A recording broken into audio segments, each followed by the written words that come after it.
अस्सलाम वालेकुम, क्या हाल है दोस्तों। मैं हूं शहरी यार और ये है मेरा चैनल पर्शियन कैट गुजरांवाला। आज मैं आप लोगों को बताऊंगा कि अगर आप लोगों की कैट के कान गंदे हैं, ज़्यादा गंदे हैं, तो सिंपल उसको उसके कान में आप 3-4 कतरे ऑयल के डालें और उसे साफ़ कर दें। फिर उसके बाद डर्मास्पोरिन एयर ड्रॉप मिलते हैं, ये वाले, ये देखें डर्मास्पोरिन। ये हर मेडिकल स्टोर से नहीं मिलेगा आपको, ये बड़े मेडिकल स्टोर से ये आपको मिल सकता है और इसका रिज़ल्ट भी बहुत अच्छा है। आपने 7 से 10 दिन तक डेली 2-2 ड्रॉप, अगर आपकी बड़ी कैट है तो 2-2 ड्रॉप दोनों कान में आपने डाल देने हैं। अगर छोटा किटन है तो एक एक ड्रॉप आपने उसके कानों में डाल देना है।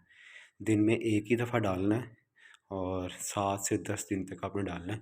तो जो कैट ख़ारिश करती है कानों के पास, तो वो ज़ख़म वगैरह हो जाते हैं। असल में कानों के अंदर इन्फेक्शन होता है, तो वो बाहर जब ख़ारिश वगैरह कर रही होती है तो उसके कान गंजे हो जाते हैं यानी कि वहाँ से उस जगह से बाल उड़ना शुरू हो जाते हैं कानों के ऊपर से, कानों के साइडों से, तो फिर वो फंगस की शक्ल इख्तियार कर लेते हैं।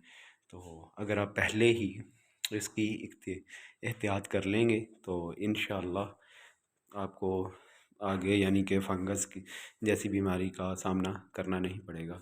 अपना बहुत सा ख्याल रखें, दुआ में याद रखें। अल्लाह हाफ़िज़।